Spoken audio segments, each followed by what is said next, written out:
یا رب صل.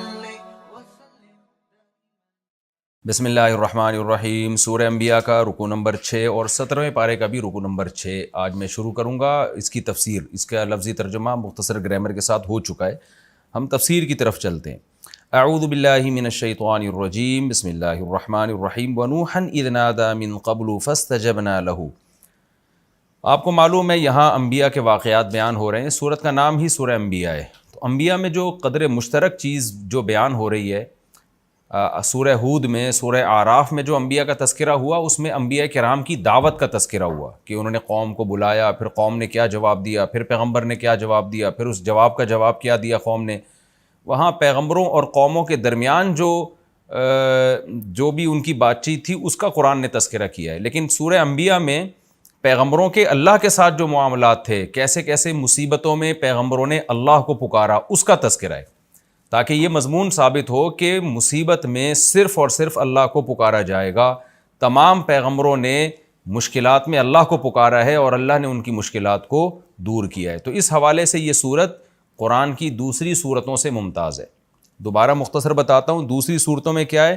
انبیاء کی دعوت، کہ پیغمبروں نے قوم کو کیسے دعوت دی اور قوم نے جواب میں کیا کہا اور پھر قوم کا انجام کیا ہوا. جبکہ سورہ انبیاء میں جو پیغمبروں کا تذکرہ ہے کہ ان پیغمبروں کا اللہ کے ساتھ کیا معاملہ تھا. ہاں یہاں دعوت کا بھی تذکرہ ہے لیکن دعوت کا تذکرہ کم ہے.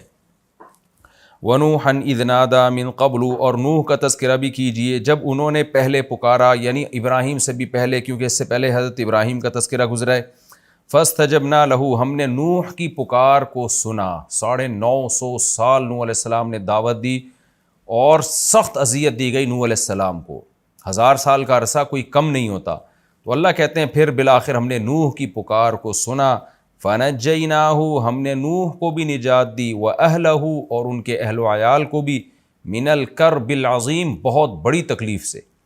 اس سے پتہ چلتا ہے کہ قوم کی طرف سے جو مخالفت تھی وہ تھوڑی نہیں تھی، بہت بڑی مخالفت تھی. اور اس سے بھی پتہ چلتا ہے کہ اللہ دعا قبول کرتا ہے لیکن بعض دفعہ دیر ہوتی ہے. ایک مقولہ ہے نا کہ اللہ کے ہاں دیر ہے اندھیر نہیں ہے. تو نوح علیہ السلام تو کب سے دعائیں مانگ رہے ہوں گے، لیکن 950 سال کے بعد جا کے اللہ نے نوح علیہ السلام کو اس بدبخت قوم سے اللہ نے نجات دی.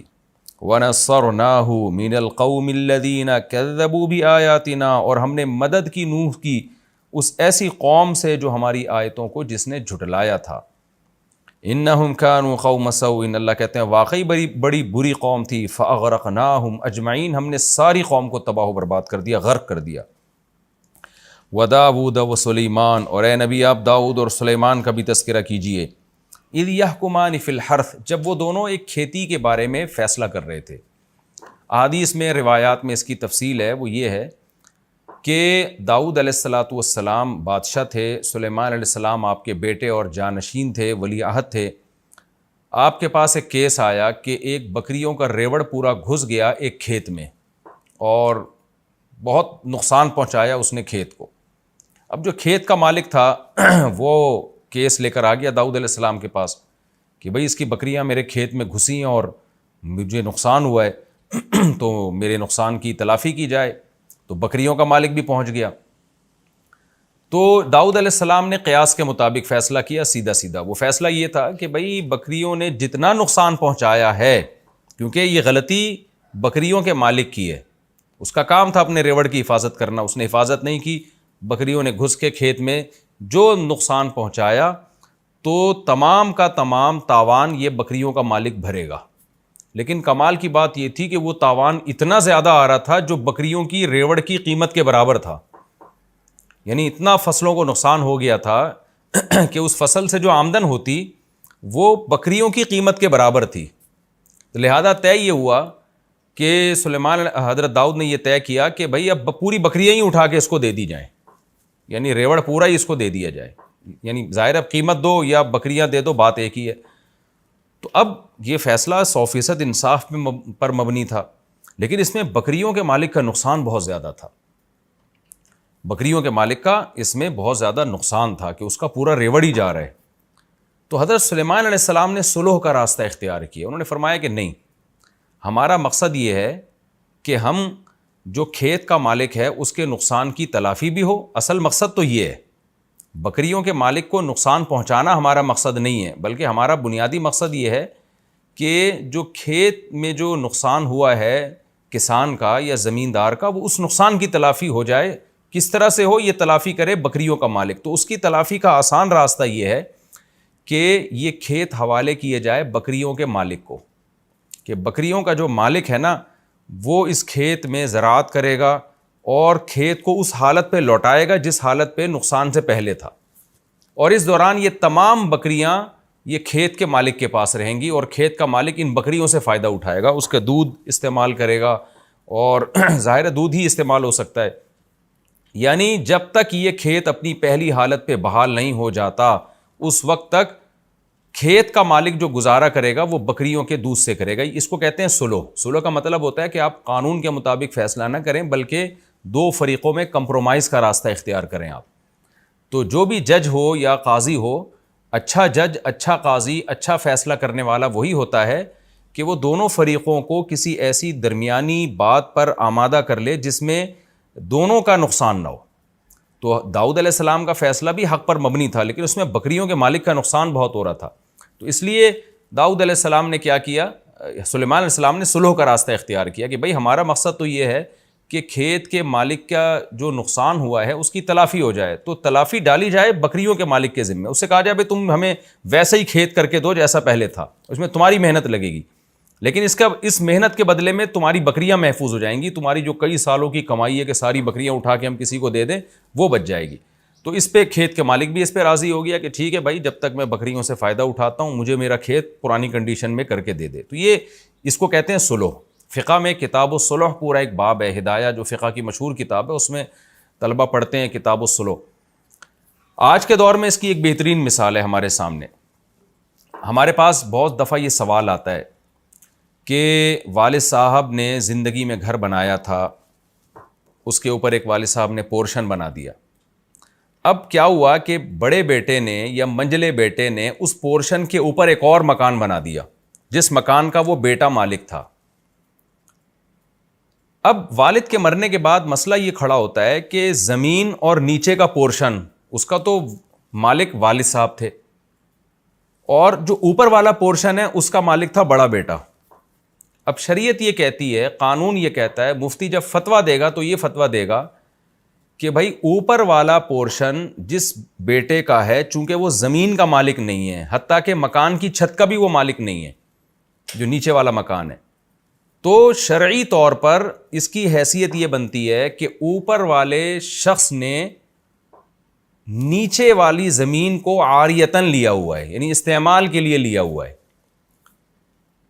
بھائی میں آپ کو اپنی بائک دیتا ہوں استعمال کے لیے، میں آپ کو اپنی گاڑی دیتا ہوں استعمال کے لیے، تو جو اپنی کوئی بھی چیز استعمال کے لیے کسی کو دیتا ہے اسے ہر وقت حق ہوتا ہے کہ وہ اپنی چیز واپس لے لے، چاہے وہ 100 سال کے لیے بھی دے، لیکن عاریتاً دیا ہے نا تو حق ہے. میں آپ کو اپنی گاڑی دیتا ہوں استعمال کے لیے، بائک دیتا ہوں، میں کہتا ہوں جی میں نے آپ کو 20 سال کے لیے دی ہے، لیکن کل میرا دماغ گھوم جاتا ہے، میں کہتا ہوں جی واپس کرو، مجھے نہیں. یہ تو کیونکہ ایک تبرع ہے نا، احسان ہے، تو جب چاہیں آپ اپنی زمین واپس لے لیں، اپنی گاڑی واپس لے لیں. تو جیسے آپ کسی کو سواری کے لیے اپنی گاڑی دیتے ہیں تو عاریتاً آپ کسی کو اپنی زمین بھی دے سکتے ہیں کہ بھئی یہ میری زمین ہے، اس پہ چاہو اپنا گھر بنا لو. اب کسی شخص نے آپ کی زمین پہ اپنا گھر بنا لیا تو آپ کو شریعت ہر وقت یہ حق دیتی ہے کہ آپ کسی بھی وقت اس سے کہہ سکتے ہو مجھے اپنی زمین چاہیے اور یہ مکان خالی، یعنی گھر توڑ کے لے جاؤ، بڑا ملبہ اٹھاؤ یہاں سے. یہ شرعی طور پہ حق ہے. تو جب بھی آپ کسی کے گھر پہ اپنا گھر بناتے ہیں تو خوب سمجھ لیں، جو نیچے کا جس کا پورشن ہے، جس کے پاس لینڈ ہے، جس کے پاس زمین ہے، اس کو یہ حق ہے کہ وہ کسی بھی ٹائم پہ آپ کو کہہ سکتا ہے کہ یہ مکان اوپر توڑ تاڑ کے لے جاؤ، میری زمین اور میری چھت مجھے خالی کر کے دو. یہ شرعی طور پر اس کو حق ہے. اب جب وراثت میں ہمارے پاس اس طرح کا مسئلہ آتا ہے تو ہم جواب لکھتے ہیں، وہ یہی اکثر مفتیان کرام جواب لکھتے ہیں کہ بھئی یہ جو اوپر والا جس نے پورشن بنایا ہے نا، اب نیچے والے وارثین اگر چاہتے ہیں کہ وہ یہ آرڈر دے دیں اوپر والے کو کہ بھئی یہ ہماری چھت خالی کرو اور یہ تم نے جو بنایا تھا یہ توڑ کے واپس لے جاؤ، تو ان کو یہ حق ہے. لیکن آپ کو پتہ ہے اس میں اوپر والے کا نقصان بہت ہے. اس نے لاکھوں روپے لگا کے ایک فلیٹ بنایا اور فتویٰ یہ دیا جا رہا ہے کہ جی توڑ کے لے جاؤ.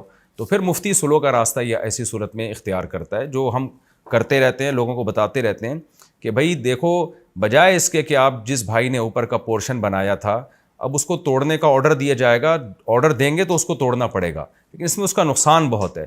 تو ہم کوئی ایسی صورت اختیار کر لیتے ہیں جس میں اس کا بھی نقصان نہ ہو اور نیچے والوں کا بھی نقصان نہ ہو, تو اس میں پھر صلح کا راستہ اختیار کیا جاتا ہے. پھر یہ کہا جاتا ہے بھائی یہ دیکھا جائے کہ اوپر والے گھر اگر نہ ہوتا تو اس پورے مکان کی قیمت کیا ہوتی, اوپر والا گھر بننے کی وجہ سے اس پورشن کی قیمت کیا یعنی اس پورے مکان کی قیمت میں کتنا اضافہ ہوا ہے. تو آپ ایسا کریں کہ اوپر والے بھائی کو وہ قیمت دے کے وہ مکان اس سے لے لیں آپ, اور وہ وراثت میں اس کو شامل کر لیں. تو یہ بھی صلح کا راستہ ہے, اس میں نہ اوپر والے کو نقصان ہوا نہ نیچے والے کو نقصان ہوا, اور توڑنے میں تو سب کا نقصان ہے. تو بعض دفعہ شرعی قانون ایک طرف رہنمائی کر رہا ہوتا ہے, لیکن جو ماہر مفتی ہوتے ہیں یا ماہر قاضی ہوتے ہیں وہ صلح کا راستہ اختیار کرتے ہیں تاکہ دونوں فریقوں میں سے کسی کو بھی نقصان نہ ہو اور جو مقصد تھا نقصان سے بچانا وہ حاصل ہو جائے. تو یہ کتاب الصلح پورا ایک فقہ کے میں ایک پورا باب ہے, اور ہماری عدالتوں میں تو صلح کا کوئی سیٹ اپ ہے ہی نہیں. میرے پاس ایک دفعہ کیس آیا, مجھے یاد ہے کہ 2 شخص کا جھگڑا تھا, لاکھوں روپے کا ان کا مسئلہ چل رہا تھا. تو مجھے پتا تھا کہ اس میں جب ایک کے حق میں فیصلہ کیا جائے گا تو دوسرے کو بہت شدید نقصان ہوگا اس میں. تو وہاں اکثر ہم بھی صلح کا راستہ اختیار کرتے ہیں کہ بھئی کچھ دو کچھ لو کی پالیسی اختیار کر کے اس پھڈے کو ختم کرو. تو یہ راستہ ہمیں اختیار کرنا چاہیے. تو یہاں بھی اللہ تعالیٰ نے حضرت سلیمان علیہ السلام کی تعریف اس لیے کی کہ داؤد علیہ السلام نے جو فیصلہ کیا وہ بھی شریعت کے مطابق برحق فیصلہ تھا, لیکن سلیمان علیہ السلام نے کمپرومائز کا راستہ اختیار کیا کہ بھئی بکریوں کے مالک نے جان کر تو بکریاں نہیں بھیجی نا جنہوں نے کھیت تباہ کر دیا, تو ٹھیک ہے قانونی لحاظ سے تو ساری بکریاں اس کو دینی پڑیں گی کھیت کے مالک کو, لیکن اس میں بیچارے کا نقصان کتنا ہے. تو کیوں نہ ہم کوئی کمپرومائز والا راستہ اختیار کریں, اس کو بھی نقصان نہ ہو اور جو کھیت کا مالک ہے اس کے نقصان کی تلافی بھی ہو جائے. تو آج بھی بہت سے لوگوں کو نا بس وہ ٹو دا پوائنٹ بات کرنے کی عادت ہوتی ہے, اور وہ ایسے فیصلے کرتے ہیں کہ وہ سوسائٹی میں اس فیصلے کو لوگ قبول نہیں کرتے. تو جو حکمت پر مبنی لوگ ہوتے ہیں, جو حکیم ہوتے ہیں, حکمت والے ہوتے ہیں, وہ کوشش یہ کرتے ہیں کہ ایسا فیصلہ سنایا جائے جو دونوں کے لیے سوٹیبل ہو. تو قرآن نے یہی بتایا کہ وَدَاوُودَ وَسُلَیمان, اور داؤد اور سلیمان کا بھی تذکرہ کیجئے. اِذْ يَحْكُمَانِ فِي الْحَرْثِ, جب دونوں ایک کھیتی کے بارے میں فیصلہ کر رہے تھے. اِذْ نَفَشَتْ فِيهِ غَنَمُ الْقَوْمِ, جب قوم کی بکریاں اس میں, یعنی قوم سے مراد لوگوں کی بکریاں, کوئی خاص فرد تھا وہ مراد ہے, یعنی وہ ایک قوم ہی کا فرد تھا نا, وہ ان کی بکریوں کا ریوڑ اس میں گھس گیا. وَكُنَّا لِحُكْمِهِمْ شَاهِدِينَ, اور ہم سلیمان اور داؤد کے فیصلے کو دیکھ رہے تھے کون اس میں کیا فیصلہ کرتا ہے. فَفَهَّمْنَاهَا سلیمان, ہم نے سلیمان کو سکھا دیا, وہ سلیمان کے دل میں ہم نے ڈال دیا کہ اس طرح سے کرنا ہے. تو اللہ حضرت سلیمان کی تعریف اور یہ اس صلح کے راستے کی تعریف اللہ تعالیٰ اس لیے کر رہے ہیں تاکہ اس امت کی رہنمائی ہو, کہ امت بھی ہمیشہ صلح کے راستے کو اختیار کرے, صرف فیصلے تھوپنے والا کام نہ کرے. وَكُلًّا آتَيْنَا حُكْمًا وَعِلْمًا, اللہ کہتے ہیں اب ایسا نہ ہو کہ داؤد کی تمہاری نظر میں ویلیو کم ہو جائے کہ داؤد علیہ السلام کو تو پتہ نہیں تھا, سلیمان کو پتہ چل گیا. اللہ کہتے ہیں نہ, ہم نے دونوں کو حکمت اور علم دیا تھا, داؤد کو بھی سلیمان کو بھی. لیکن بعض دفعہ ایسے ہوتا ہے کہ اسپیسیفک کسی خاص واقعے میں کسی کی توجہ چلی جاتی ہے, کسی کی نہیں جاتی. تو اللہ کہتے ہیں داؤد بھی حکمت والے اور علم والے تھے, سلیمان بھی حکمت والے اور علم والے, لیکن اس واقعے میں ہم نے سلیمان کو زیادہ سیدھے راستے کی طرف رہنمائی کی. وَسَخَّرْنَا مَعَ دَاوُودَ الْجِبَالَ, اور ہم نے داؤد کے ساتھ پہاڑوں کو مسخر کر دیا. اچھا, اس پچھلے واقعے میں ایک سبق یہ بھی ملتا ہے کہ قرآن کہتا ہے کہ ہم نے سلیمان کو زیادہ اچھا سمجھایا, لیکن پھر قرآن داؤد علیہ السلام کی توہین سے بھی ہمیں بچا رہا ہے کہ تم یہ نہ سمجھو کہ داؤد کے پاس علم اور حکمت نہیں تھا, وہ بھی بڑے حکمت والے اور علم والے تھے. اس میں بھی اس طرف اشارہ ہے کہ بعض دفعہ ایک کم درجے کا شخص, اس کی توجہ کسی اچھے فیصلے کی طرف چلی جاتی ہے, اور جو زیادہ ذہین ہوتا ہے, زیادہ علم والا ہوتا ہے, اس کی توجہ نہیں جاتی. تو اس سے یہ ثابت نہیں ہو جاتا کہ جس کے دماغ میں اچھا خیال آیا وہ ہر لحاظ سے پہلے سے برتر ہے. بعض دفعہ ہوتا ہے کہ آپ زیادہ ذہین ہیں اور دوسرا کم درجے کا ذہین ہے, لیکن اس کم درجے کے ذہین کی توجہ چلی گئی اور آپ کی توجہ نہیں گئی. تو اس سے اس کم درجے والے کو یہ نہیں سمجھنا چاہیے کہ جی میں بہت ذہین ہوں یا میرے پاس علم زیادہ ہے. یہ جزیات ایسی ہیں کہ احیاناً اس طرح ہو جاتا ہے کہ ایک کم علم والے کی توجہ چلی جاتی ہے, زیادہ علم والے کی توجہ نہیں جاتی. وَسَخَّرْنَا مَعَ دَاوُودَ الْجِبَالَ، اللہ کہتے ہیں اور ہم نے داؤد کے ساتھ مسخر کر دیا تھا پہاڑوں کو، یسبحنا، کیسے مسخر کیا کہ پہاڑ بھی تسبیح بیان کیا کرتے تھے۔ دوسرے مقام پہ ہے نا قرآن میں، یا جبال اوبی معہ والطیر، اے پہاڑوں تم بھی داؤد کے ساتھ اللہ کی حمد و ثنا کرو، اور اے پرندوں تم بھی کرو۔ تو پہاڑ بھی تسبیح بیان کرتے تھے۔ دیکھیں قرآن سے پتہ چلتا ہے کہ اس کائنات کی ہر چیز اللہ کی تسبیح بیان کرتی ہے۔ سورہ نور میں ہے وَإِن مِّن شَيْءٍ إِلَّا يُسَبِّحُ بِحَمْدِهِ، ہر چیز اللہ کی تسبیح بیان کرتی ہے۔ تو سوال پیدا ہوتا ہے کہ جب ہر چیز تسبیح بیان کرتی ہے تو یہاں داؤد علیہ السلام کی کیا خصوصیت ہوئی کہ ہم نے پہاڑوں کو مسخر کیا اور وہ بھی تسبیح کرتے تھے؟ تو اس سے صاف پتہ چلتا ہے کہ ویسے تو ہر چیز بزبان حال اللہ کی تعریف کر رہی ہے، لیکن جو داؤد علیہ السلام کا معجزہ تھا وہ یہ تھا کہ باقاعدہ سبحان اللہ الحمدللہ کی پہاڑوں سے آوازیں آیا کرتی تھی۔ یہ معجزہ تھا داؤد علیہ السلام کا کہ داؤد علیہ السلام جب زبور تلاوت کرتے یا اللہ کی حمد و ثنا کرتے تو پہاڑوں سے بھی لا الہ الا اللہ کی اور پرندوں سے بھی لا الہ الا اللہ کی آوازیں آنا شروع ہو جایا کرتی تھیں۔ وَكُنَّا فَاعِلِينَ، اللہ کہتے ہیں اور یہ سارے کام ہم کر رہے تھے۔ یہ بھی ایک اشکال کا جواب ہے کہ پہاڑ کیسے اللہ کی تسبیح بیان کر رہے ہیں، پرندے کیسے کر رہے ہیں؟ تو اللہ کہتے ہیں پرندہ نہیں کر سکتا زبان کے ذریعے کہ وہ زبان انسان کی سمجھ میں آئے، پہاڑ نہیں بول سکتا، لیکن یہ سارے کام ہم کر رہے تھے۔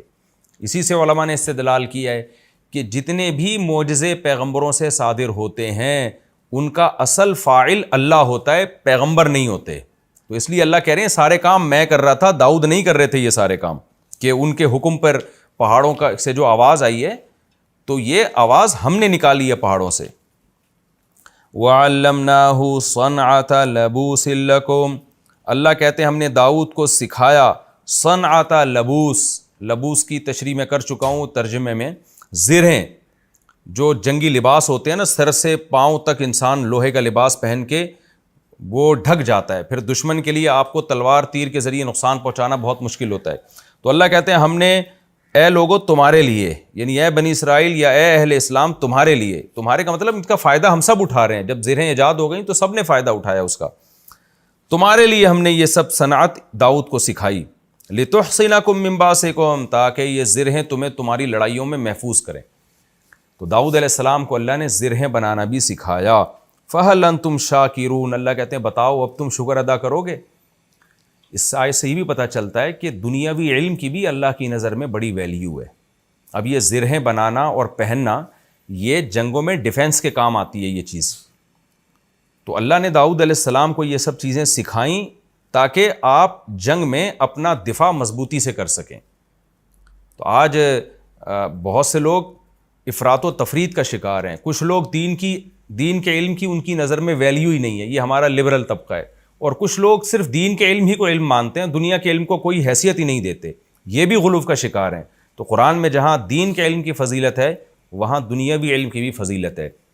ظاہر ہے تو دنیا کا علم تھا نا، زرہیں بنانا اور جنگوں میں استعمال کرنا، تو جو بھی قوم اپنے ڈیفنس کے لیے محنت کرتی ہے، کوشش کرتی ہے، ٹیکنالوجی میں ترقی کرتی ہے، اس زمانے کی یہ ٹیکنالوجی ہی تھی، کیونکہ قرآن میں دوسرے مقام پر آتا ہے وَقَدِّرْ فِي السَّرْدِ، ہم نے لڑیاں جوڑنا سکھائیں داؤد علیہ السلام کو، کیونکہ یہ ایسے ہی دیسی طریقے سے نہیں ہوتا کہ جی ایک پلیٹ لا کے ادھر ویلڈنگ کر دی، ادھر ویلڈنگ کر کے آپ نے ایک خول چڑھا لی اپنے اوپر، بازو ہیں آپ کے، جوائنٹس ہیں آپ کے، اس کو موو کرنا ہے، یہ تو قدر فی السرد، اللہ کہتے ہیں ہم نے ان کو لڑیوں کو جوڑنا سکھایا داؤد علیہ السلام کو، تو اس طرح سے انہوں نے زرہیں بنائی تاکہ جنگوں میں ہمارے کام آئیں۔ آگے اللہ فرماتے ہیں وَلِسُلَيْمَانَ الرِّيحَ، اور ہم نے سلیمان کے لیے ہوا کو مسخر کر دیا، عاصفۃً، بڑی طوفانی ہوا تھی۔ اچھا قرآن میں ایک جگہ آتا ہے کہ رخاء، نرم ہوا تھی، اور ایک جگہ آتا ہے تیز ہوا تھی، عاصفہ تیز ہوا۔ تو علماء نے تطبیق دی ہے کہ وہ رفتار کے لحاظ سے تیز تھی لیکن اسموتھ ہونے کے اعتبار سے وہ نرم تھی، کیونکہ تیز ہوا ہلا دیتی ہے انسان کو، ڈرا دیتی ہے انسان کو، اٹک پٹک کر دیتی ہے، تو اسپیڈ کے لحاظ سے تیز تھی، اتنی تیز کہ مہینوں کا سفر دنوں میں ہونا شروع ہو گیا، اور لیکن نرم اتنی کہ جیسے ہم جہاز میں جب سفر کرتے ہیں نا تو کیسے اسپیڈ کے ساتھ جا رہا ہوتا ہے لیکن کوئی جھٹکے نہیں آتے، کوئی انسان ہلتا جلتا نہیں ہے اس میں، تو اس لحاظ سے وہ ہوا نرم تھی سلیمان علیہ السلام کے لیے۔ تجری بامرہ الی الارض التی بارکنا فیہا، یہ ہوائیں چلتی تھیں سلیمان کے حکم سے اس زمین کی طرف جس زمین میں ہم نے برکت رکھی ہے، یعنی ارض شام، بیت المقدس۔ سلیمان علیہ السلام کا مرکز اور داؤد علیہ السلام کا جو مرکز تھا خلافت کا وہ بیت المقدس تھا، فلسطین تھا، وہاں سے آپ پوری دنیا میں ٹریولنگ کرتے تھے، تو اس کے لیے آپ کو ایک تخت اللہ نے دیا جو ہوا میں اڑتا تھا، اور ہوائیں پوری فوج کو اور جنات شیاطین کو لے کے جہاں چاہتی بہت اس رفتار کے ساتھ وہ ہوائیں آپ کے تخت کو پہنچا دیا کرتی تھی۔ وَكُنَّا بِكُلِّ شَيْءٍ عَالِمِينَ، اور اللہ کہتے ہیں ان تمام چیزوں کو ہم جانتے تھے کہ ہم نے سلیمان کو کیا کیا نعمتیں دی ہیں اور کیوں دی ہیں، یہ سب چیزوں کا ہمیں علم تھا۔ یعنی جس کا علم کامل ہوتا ہے تو وہ کام وہ کرتا ہے جو حکمت پر مبنی کام ہوتے ہیں، تو یعنی ہمارے تمام کام حکمت پر مبنی کام تھے۔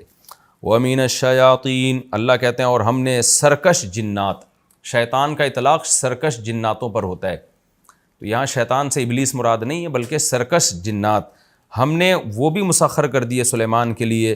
من، وہ جنات تھے یغوصون لہو، جو سلیمان کے لیے غوطے لگاتے، جیسے روایات میں اور قرآن میں ہے کہ سمندر کے اندر غوطے لگاتے۔ کیوں لگاتے؟ سمندر کے اندر سے نایاب موتی، ہیرے، جواہرات نکالتے تاکہ سلیمان علیہ السلام کی معیشت اس سے مضبوط ہو۔ یہ بھی اگر آپ دیکھیں کہ معدنیات کا کسی ملک میں نکلنا اس ملک کی معاشی ترقی کے لیے بہت مفید ہے، اس کا ثبوت قرآن سے بھی ہے۔ تو سلیمان علیہ السلام کی حکومت کو اللہ مضبوط کرنے کے لیے کیا اللہ نے کیا کہ جنات کو آپ کے تابع کر دیا، وہ سمندر کی تہہ میں جا کے ہیرے جواہرات نکالتے۔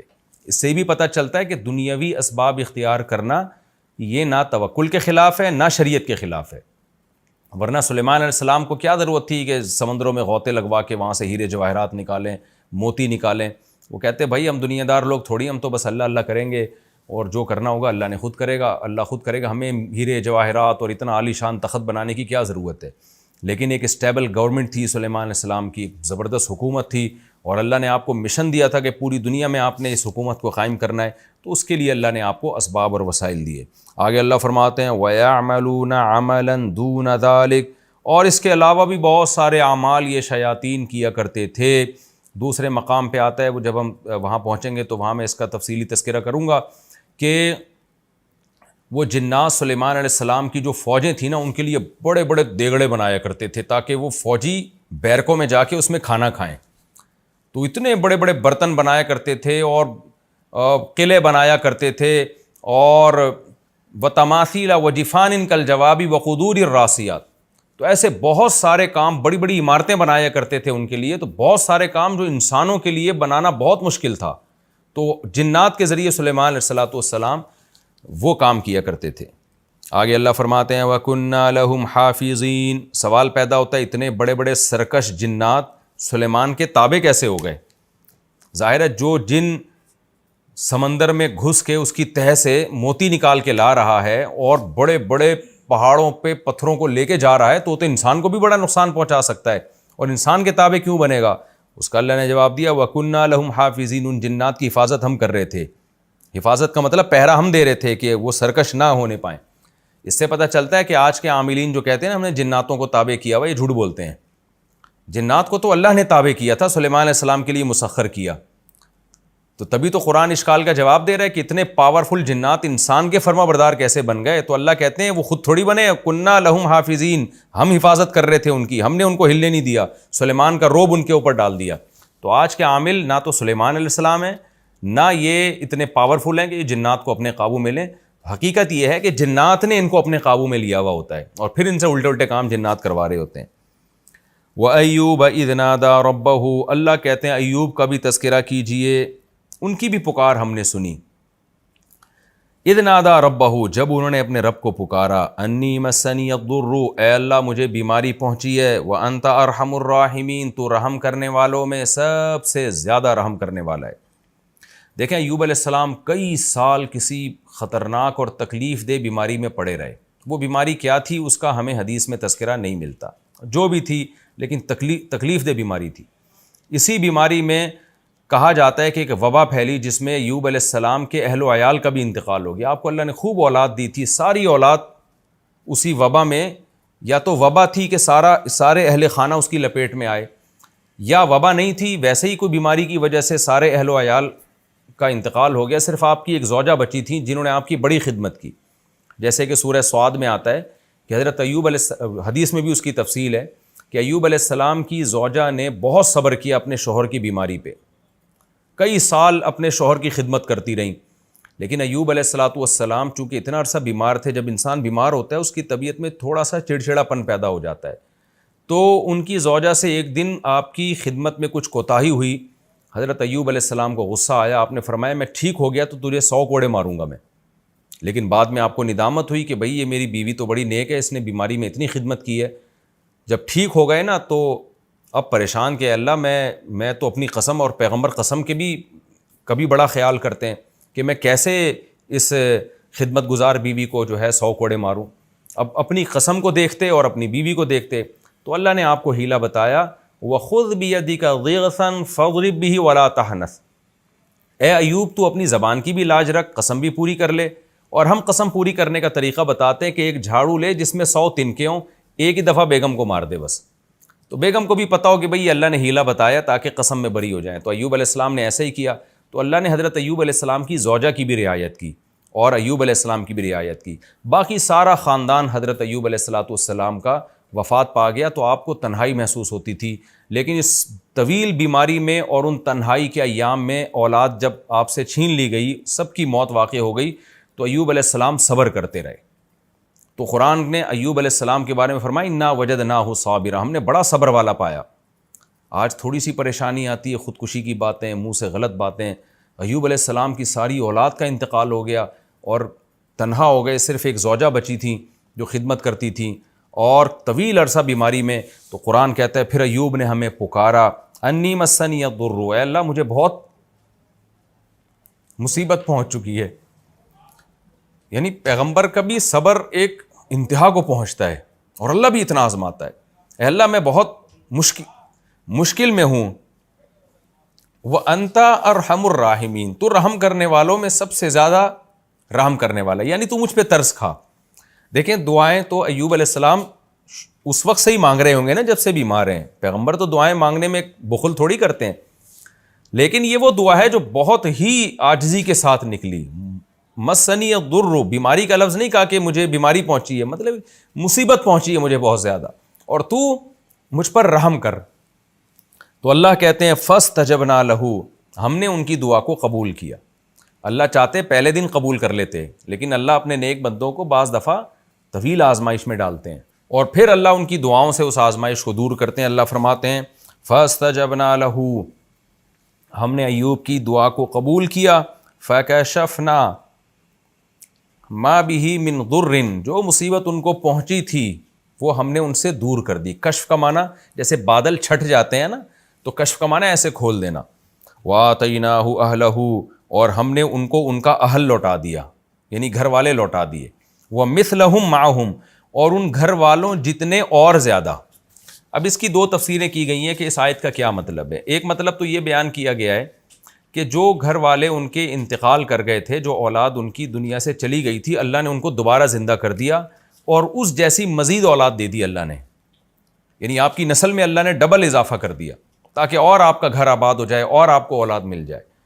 تو یہ بھی مطلب بیان کیا گیا، لیکن زیادہ راجح مطلب دوسرا ہے، وہ یہ ہے کہ اللہ نے آپ کو، جو بچے مر گئے تھے ظاہر ہے وہ تو مر گئے، اللہ کا قاعدہ یہی ہے کہ جو موت جس کو آ جاتی ہے اللہ دوبارہ زندہ نہیں کرتے، لیکن ایوب علیہ السلام کی تنہائی دور کرنے کے لیے اللہ نے بہت جلدی آپ کو اتنی ہی اولاد اور دے دی، وَمِثْلَهُمْ مَعَهُمْ، اور ان جیسی مزید دے دی، یعنی پہلے جتنے آپ کی اولاد تھی اب اس سے ڈبل اولاد اللہ نے آپ کو دے دی، تو یہ بھی اللہ کی بہت بڑی نعمت۔ تو اس سے بھی آپ اندازہ لگائیں تو کہ اللہ تعالیٰ تو خاندان کے بڑے ہونے کو بہت بڑی نعمت قرار دے رہا ہے، اولاد کے دگنے ہونے کو اور زیادہ اولاد ہونے کو اتنی بڑی نعمت قرار دے رہا ہے کہ ایوب علیہ السلام کی اللہ نے ایسے پکار سنی کہ ان کے اہل چھین لیے تو اللہ نے اور زیادہ اولاد آپ کو دے دی۔ اور آج فیملی پلاننگ والے کیسا دماغ خراب کیا ہوا انسانوں کا، اور ہمارے پڑھا لکھا طبقہ کیسا فطرت کا باغی ہو گیا اور ان نعروں سے کتنا متاثر ہے، اور اپنے گھروں کو ان لوگوں نے نسل روک کے کیسا بے رونق کر دیا ہے۔ میں بار بار جب جاتا ہوں نا مالداروں کے گھروں میں، جب بھی میں جاتا ہوں مالداروں کے گھروں میں اور بڑے بڑے بنگلے دیکھتا ہوں اور دیکھتا ہوں ان کے ایک آدھ سے زیادہ بچہ نہیں ہے، تو مجھے بار بار یہ آیت یاد آتی ہے، نسوا اللہ فانساہم انفسہم، یہ اللہ کو بھول گئے، اللہ نے ان کو اپنے فائدے کی چیزیں بھلا دی۔ تو ان کے گھروں کی رونقیں ختم ہو گئی, محبتیں ختم ہو گئی نسل روک روک کے. بس ایک ہی چیز دماغ میں خناس بھر گیا ہے کہ پیسہ پیسہ پیسہ پیسہ پیسہ, نسل روکو تاکہ پیسہ بچاؤ ورنہ بھوکے مر جائیں گے. تو اس کا عذاب ان کے اوپر یہ آیا ہے کہ نہ ان کے داماد ہوتے ہیں, نہ ان کی بہویں ہوتی ہیں, نہ بڑھاپے میں ان کے پوتے نواسے ہوتے ہیں, بس ایک آدھ بچہ اور ہزار ہزار گز کے بنگلے اور دیواریں ان کو کھا رہی ہوتی ہیں.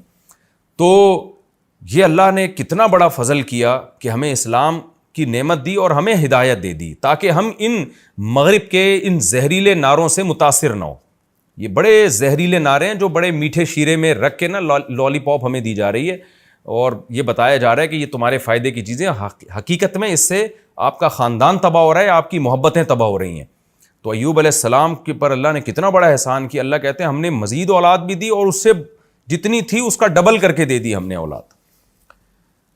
آگے اللہ فرماتے ہیں وَآتَيْنَاهُ أَهْلَهُ وَمِثْلَهُمْ مَعَهُمْ رَحْمَةً مِّنْ عِنْدِنَا. یہ سب کام ہم نے اس لیے کہ اپنی طرف سے رحمت کرتے ہوئے, کیونکہ ایوب نے کہا تھا اے اللہ تو ارحم الراحمین ہے. تو ایک عام شخص جب رحم کرتا ہے تو زیادہ زیادہ وہ رحم یہ کرتا ہے کہ تکلیف دور کر دے گا آپ کو, لیکن اللہ جب رحم کرتا ہے تو صرف تکلیف دور نہیں کرتا بلکہ اس مزید نعمتیں دے کے اس کی تلافی بھی کر دیتا ہے. آگے اللہ فرماتے ہیں ہم نے یہ رحمت کے لیے کیا. وَذِكْرَىٰ لِلْعَابِدِينَ, اور جو ہمارے عبادت کرنے والے غلامی کرنے والے لوگ ہیں ان کی نصیحت کے لیے ہم نے یہ کام کیا. ذکرہ کا معنی نصیحت, تاکہ ایوب علیہ السلام کا واقعہ جب وہ پڑھیں تو جو ہمارے عبادت گزار فرمانبردار لوگ ہیں انہیں نصیحت ہو جائے کہ دیکھو خدا آزماتا ہے, اگر اس آزمائش میں آپ نے صبر کیا تو کیسی نعمتیں اللہ نیک لوگوں کو دیتا ہے, تاکہ ان کو ہمیشہ کے لیے نصیحت ہو جائے. آگے اللہ فرماتے ہیں وَإِسْمَاعِيلَ وَإِدْرِيسَ وَذَا الْكِفْلِ, اور آپ اسماعیل, ادریس اور ذوالکفل کا بھی تذکرہ کیجیے. حضرت ذوالکفل کے بارے میں صحیح احادیث میں ہمیں زیادہ معلومات نہیں ملتی, بس اتنا ہے کہ قرآن کے سیاق و سباق سے پتہ چلتا ہے کہ یہ بھی کوئی پیغمبر تھے. کل من الصابرین, اللہ فرماتے ہیں سب صبر کرنے والے تھے. اسماعیل علیہ السلام کا صبر تو مشہور ہے کہ کیسے ان کی گردن پہ چھری رکھی, انہوں نے کہا صبر کروں گا میں. ادریس علیہ السلام بھی صبر والے پیغمبر تھے, اس کی تفصیل ہمیں نہیں ملتی احادیث اور قرآن میں.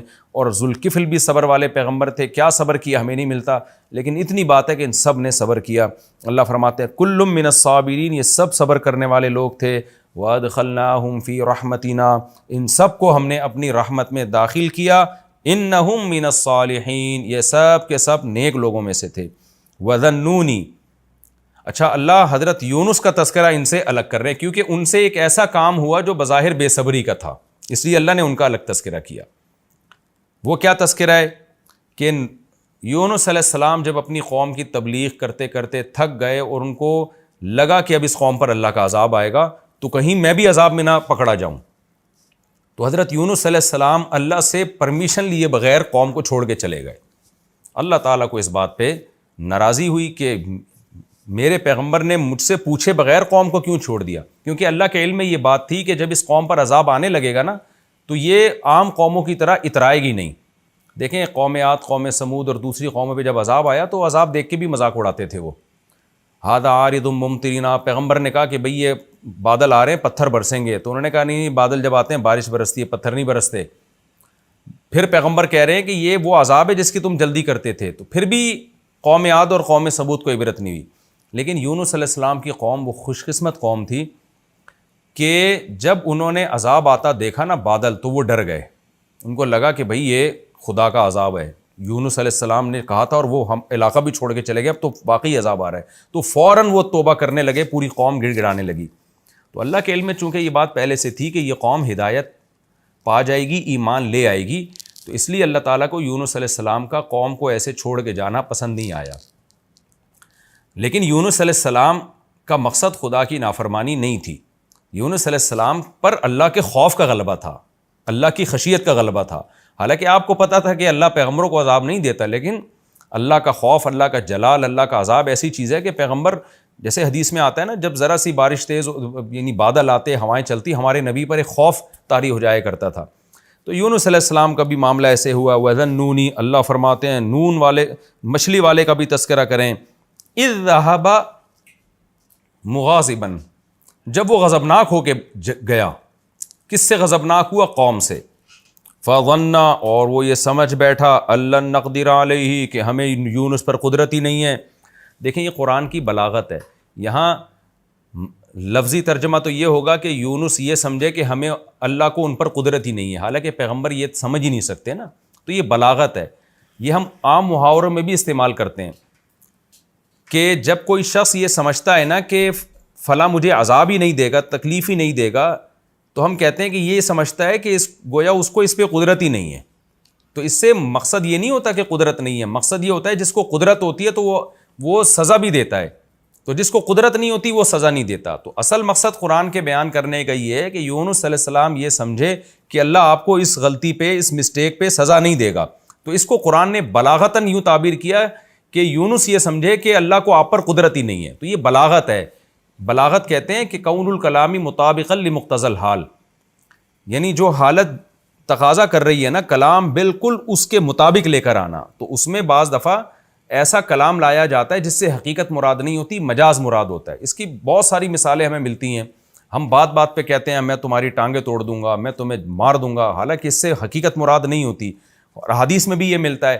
نبی صلی اللہ علیہ وسلم نے بعض دفعہ صحابی سے فرمایا ثقلت کا امک، تمہاری ماں تمہیں روئے، تم کیسا کام کر رہے ہو، یعنی تم گم ہو جاؤ اور تمہاری ماں تمہیں روئے. حالانکہ نبی کسی کو بد دعا نہیں دے سکتے کہ تم گم ہو جاؤ اور تمہاری ماں تمہیں یاد کر کر کے روئے. تو یہ محاورے ہوتے ہیں، اس سے حقیقت مراد نہیں ہوتی. ہر کلام میں ہوتے ہیں یہ. تو قرآن بھی چونکہ عربی زبان میں نازل ہوا تو وہی محاورے اس میں استعمال ہوئے جو عربی میں استعمال ہوتے تھے. تو قرآن کہتا ہے فَظَنَّ أَن لَّن نَّقْدِرَ عَلَيْهِ، یونس یہ سمجھے کہ ہمیں یونس پر قدرت ہی نہیں ہے اور ہماری پکڑ سے وہ بچ نکلیں گے.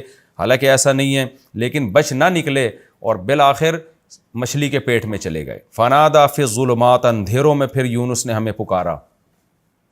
یونس علیہ السلام جب فرار ہوئے نا اور سمندر کے راستے کشتی میں بیٹھے تو آگے جا کے بھنور آیا اور کشتی ڈوبنے لگی.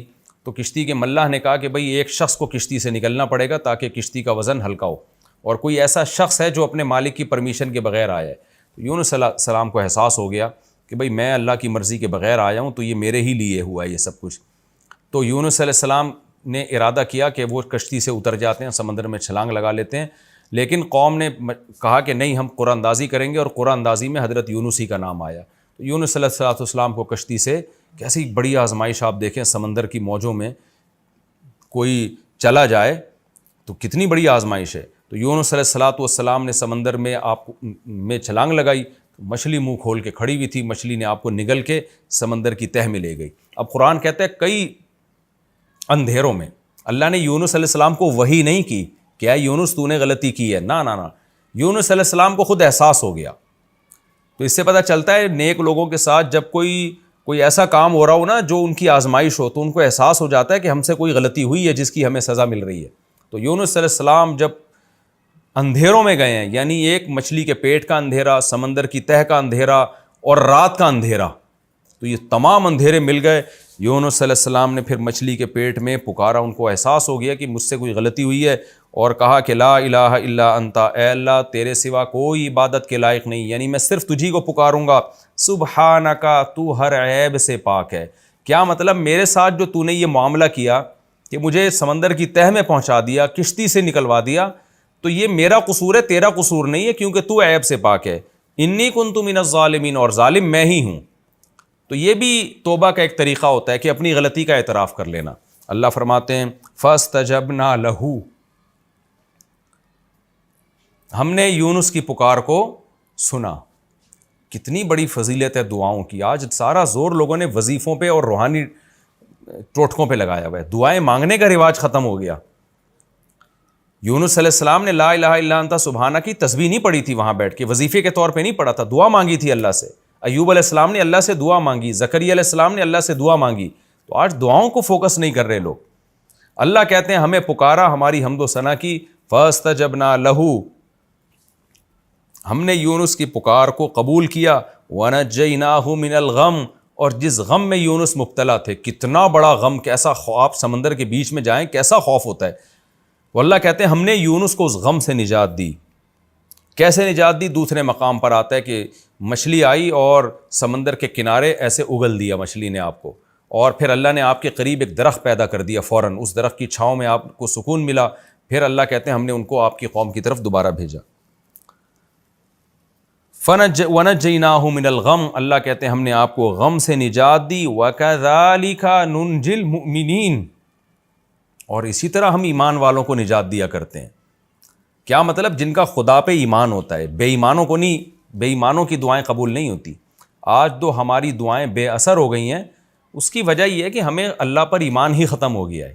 ہم تو ٹرائی کر رہے ہوتے ہیں کہ قبول ہو گئی تو ٹھیک ہے، نہیں ہوئی تو چلو مانگنے میں کیا جا رہا ہے. تو دعاؤں میں وہ جان اور وہ طاقت ہمارے ختم ہو چکی ہے. تو اللہ نے فرماتے ہیں وَكَذَلِكَ نُنْجِي الْمُؤْمِنِينَ، ہم ایمان جو ہم پر اعتماد کرتے ہیں، ایمان لاتے ہیں، اس طرح سے ہم ان کو نجات دیتے ہیں. یعنی تمام ناکامیوں کے اسباب کے ہوتے ہوئے ہم ان کو کامیاب کر دیتے. وَزَكَرِيَّا إِذْ نَادَى رَبَّهُ، اور زکریا کو بھی یاد کیجئے جب اس نے اپنے رب کو پکارا اور کیا کہا، ربی لا تذرنی فردن، اے اللہ تو مجھے اکیلا مت چھوڑ. بوڑھے ہو چکے ہیں، بال سفید ہو چکے ہیں، بیوی 90-100 سال کی، وہ بھی بڑھیا، لیکن اللہ تعالیٰ فرماتے ہیں کہ ہمیں زکریا نے پکارا، اے اللہ تو مجھے اکیلا مت چھوڑ، وانت خیر الوارثین، اور تو سب سے بہتر وارث ہے. یعنی اصل میں تو میرا وارث تو ہی ہے. وارث کا مطلب سب کے جانے کے بعد جو رہتا ہے وہ تو ہی رہتا ہے، لیکن میں چاہتا ہوں کہ دنیا کے لحاظ سے بھی میرا کوئی وارث بنے، میری کوئی اولاد بنے جو کہ باپ کی وارث ہوتی ہے. یعنی میں جو وارث چاہ رہا ہوں تو یہ مطلب نہیں ہے کہ میں تجھے وارث نہیں سمجھتا، اصل وارث تو ہی ہے، لیکن دنیا کے لحاظ سے مجھے وارث چاہیے، لہذا مجھے اکیلا مت چھوڑ. فاستجبنا لہ، اللہ کہتے ہیں ہم نے آپ کی پکار کو سنا. ووہبنا لہ یحییٰ، اور ہم نے آپ کو یحییٰ ہبہ کیے، گفٹ میں دیے. واصلحنا لہ زوجہ، اور زکریا کے لیے ان کی زوجہ، زوج سے مراد ان کی بیوی ہے، اور ہو کے ضمیر حضرت زکریا کی طرف لوٹ رہی ہے. ہم نے زکریا کی زوجہ کو بھی ٹھیک کر دیا، یعنی بانجھ پنے کی اصلاح کر دی ہم نے. انہم کانوا یسارعون فی الخیرات، اس لیے کہ یہ خاندان نیکیوں میں ایک دوسرے سے آگے بڑھا کرتا تھا اور ہمیں امید اور خوف کے ساتھ یدعوننا پکارا کرتا تھا. وکانوا لنا خاشعین، اور ہم سے ڈرا کرتا تھا. تو اس کی برکت سے اس خاندان پر ہم نے احسان کیا اور بڑھاپے میں ان کو ہم نے اولاد دی. وقت ہمارا مکمل ہو چکا ہے. اگلے ایپیسوڈ میں انشاءاللہ میں سورہ انبیاء کا رکوع نمبر 6 اور 17ویں پارے کا بھی رکوع نمبر 6، واللتی احسنت فرجہا، آخری جو 2 آیتیں رہ گئی ہیں نا اس رکوع کی، یہاں سے میں اس کی تفسیر انشاءاللہ شروع کروں گا. واللتی احسنت فرجہا فنفخنا فیہا من روحنا. پھر اس رکوع میں جو ہمیں اسباق ملتے ہیں مختصراً اس کا میں انشاءاللہ تذکرہ کروں گا. اللہ تعالی ہمیں سمجھنے کی، عمل کی توفیق عطا فرمائے. وما علینا الا البلاغ.